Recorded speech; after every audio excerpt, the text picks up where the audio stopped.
Hey guys, I am Liam Belcher, also known as Loki Doki, as this is on my channel and you'll probably already know that. So anyway, I've been absent, both from work in terms of where I am employed and in terms of doing any work for Team Alpha Productions. But that brings me to my first point, if I can find my pen, which is basically, I am made of glass. I also have the worst handwriting in the world. Essentially, I was playing football with Adrian Dover and a few of his mates and also my girlfriend's brothers. And I ended up trying to block a shot and it twisted my ankle. It was that hard and fast because Hadrian Aubrey is ridiculously powerful when he shoots. Basically, it's sprained my ankle. I know, that's why I'm made of glass. And I've been off work for a while. The reason that I don't seem like I'm in that much pain, because you'd ask my girlfriend, I've been just whining, like, ugh. I'm that pumped up on painkillers right now that I can't really feel my own face, never mind the pain. This brings me to my second point.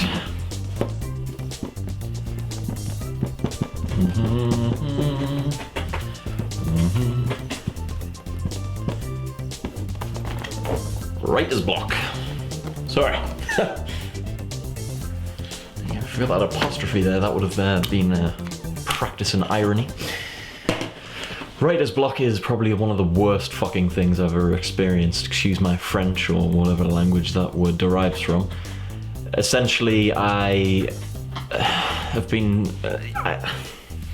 I like to think that my mind is just a bottleneck when it gets to the writing stage of it. I can come up with 1,000,001 ideas, and when it comes to writing it down, I start, I'm on a roll, I'm like, yes, okay, right now I need a drink, I need a break from all this. I get a break and essentially I come back and my mind's like, oh no mate, you should have just carried on going because now we're screwed. Which brings me to my third and final point, and I'm being a bit hypocritical with this because I'm doing it in this editing in parts, mainly because I ramble on like a moron, is jump cuts. Now I can understand why jump cuts are used, okay? I'm not this guy who's like, oh, Ray William Johnson's a complete douchebag, probably a lovely person, and all that sort of stuff. I just think some people rely too heavily on jump cuts, and there's an awesome video that I'm going to post in the link, which is how to be an awesome video vlogger, I think it's called, or a famous YouTube famous vlogger. Anyway, something along that title. And it's basically sums up that jump cuts from here to there, and fucking looking like William Shatner on Family Guy is just crap and annoying and useless. And you're not edgy or cool. I hate that term edgy, but it's just not really that funny. It can be done, you know, great. If you're watching The Ring, and she just goes bam, I mean, I know that's an effect, but that looks like a jump cut in real life. I'm trying to watch you talk, not jump from here to here and up here. Now you notice when I go out of here that it goes a bit dark, and that's because I'm using a light rig set, which is the, yes, can you see this? The CN160 patent LED video lighting. Yes. Now we've had a hit and miss with this while we've been filming. Basically, it can be a bit too sharp. Essentially, if I turn it up here, sorry, turn it down there. If I turn it up, I suddenly turn into some sort of film like wreck. Equipment review. And basically I'll put like a little time in the video that you can go to just skip to the equipment in case you're searching YouTube for, I wonder if this product's any good, but I don't want to listen to this moron speak for a few hours. Fair enough. Essentially, the camera I'm using is the Panasonic HDC SD900, and I'm actually sick of saying that. The camera quality is beautiful. In low light, not so much, but you can get a lighting rig, one better than this probably, I mean, but to review this light really quickly, it's actually done a solid job, and we probably just haven't been utilizing it properly. You gotta bear in mind that the guys in our production company, Team Alpha Productions, we're not really that experienced in all this sort of stuff. Essentially, the equipment that we've been using that I've spent a small fortune on is ones that I've read reviews on that are in a budget, but that do a really good job. The main thing that I wanted was a good camera. I know that they say you can use any equipment, and that the equipment that you use, you can just get the best out of even a lower end camera. But I wanted one that was a bit higher end, so that I knew it was a good build and it was going to be a quality one, and that at least if we couldn't utilize it with the skills or lack of skills that we have, that I could at least make up some part of, you know, the quality and sort of save our souls, really. Basically, I just try to cut a corner. The tripod I'm using is a TP 1700 Camlink tripod, really cheap. I got it off One Click Pharmacy. I'll put the link below for that. It was about 10 or 11 quid, I think, when I got it. A really good bargain, really. Hasn't let us down. It's starting to show wear and tear, but still, the camera's on it, and you haven't fallen to the ground yet. So I always consider that a good sign. If you're in a plane and it hasn't bombed out of the sky, then you're pretty much doing well.